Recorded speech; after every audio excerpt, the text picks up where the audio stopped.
Bangunan Sunda Kelapa di kawasan Menteng, Jakarta Pusat. Diabadikan sekitar tahun 1940-an, kita tidak mendapati lagi taman seperti ini karena sejak tahun 1966 telah dibangun menjadi Masjid Agung Sunda Kelapa. Ini saya berkesempatan untuk melihat-lihat seisi Masjid Agung Sunda Kelapa pada saat ini. Keberadaan masjid ini membantu umat muslim di sekitaran Menteng karena sebelumnya hanya terdapat gereja.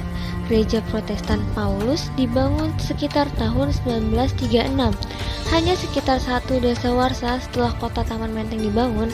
Pada masa Belanda, gereja Paulus bernama Nassau Kerk karena terletak di bagian kanan Jalan Imam Bonjol, yang di masa Belanda bernama Nassau Boulevard.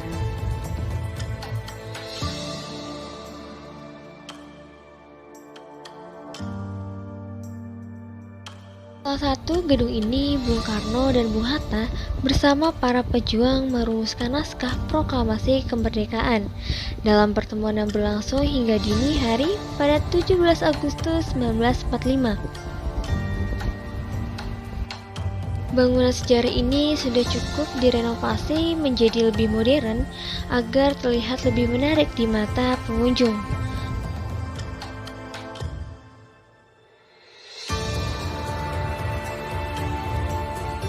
Berdiri di atas lapangan milik sekolah, keberadaan bagian belakang gedung Bapanes kala itu terdapat sebuah lapangan milik TK dan SD Kepondang. Maka Gubernur DKI Ali Sadikin memberikan tanah di lapangan ini untuk dibangun masjid.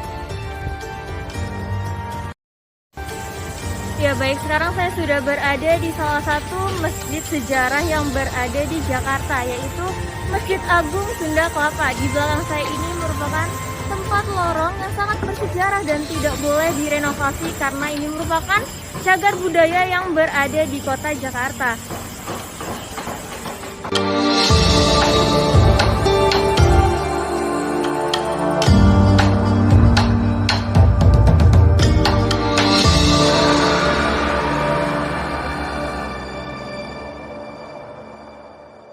Saat itu saya mendapat kesempatan untuk berbincang langsung dengan pengurus Masjid Agung.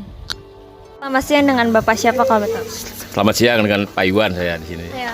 Pak Iwan, saya mau nanya nih, masjid ini tuh berdiri dari tahun berapa ya Pak kalau boleh tahu? Kalau peresmiannya tahun 1971. Kebetulan pada waktu itu gubernurnya Bapak Ali Sadikin, Gubernur DKI Jakarta yang meresmikan.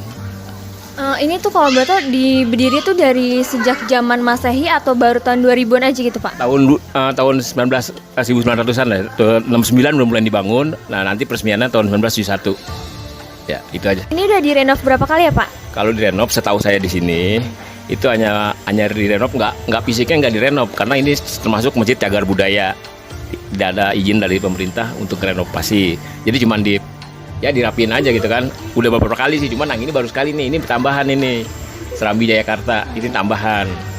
Nah, itu baru boleh. Kalau fisik masjidnya ini nggak boleh direnov. Tapi kalau dirapiin boleh.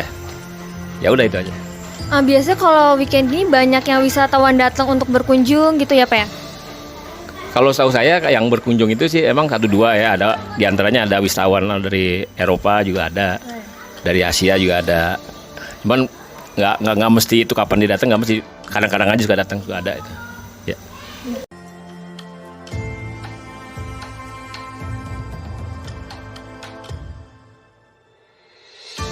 Berwarna hijau ini merupakan lorong untuk menuju jalan ke toilet wanita dan tempat wudhu wanita, di mana bangunan ini masih terlihat sangat kuno.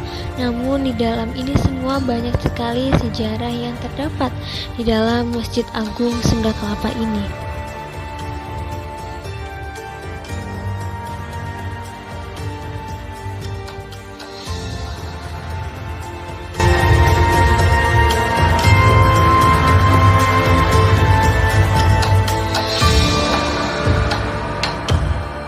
Saya menginjakan kaki di ruang terbuka di mana biasanya para jemaah datang untuk melakukan sholat berjamaah. Gedung yang cukup luas dan memiliki ornamen berwarna hijau dan coklat membuat masjid ini terlihat sangat manis dan unik.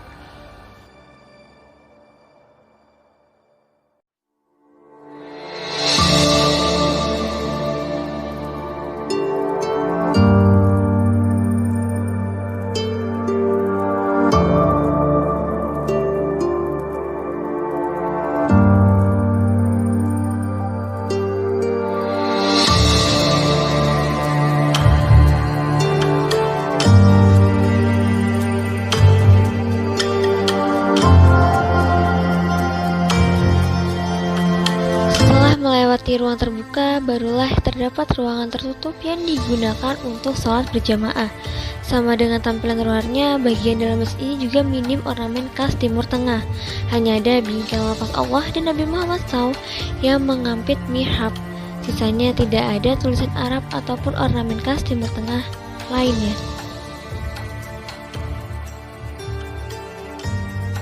Ruangan itu didominasi keramik berwarna coklat dan bagian dinding maupun lantai, sementara bagian plafonnya berwarna putih yang dihiasi sejumlah lampu gantung.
Kebetulan ini kan masjid bersejarah ya, jadi menarik saya untuk berkunjung ke masjid ini gitu.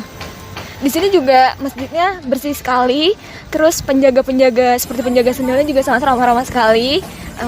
Gimana tidak tertarik ya, makanya saya kesini untuk berkunjung kesekian kalinya gitu. Ya. Yang lebih menarik dari sini tuh karena masjid itu bersejarah atau karena memang oh ya udah gitu datang aja. Iya betul sekali, masjid ini sangat bersejarah ya. Tak ada kubah di bagian atap masjid. Atap masjid ini justru berbentuk mendatar dan dibuat melengkung. Di bagian tepinya menyerupai perahu.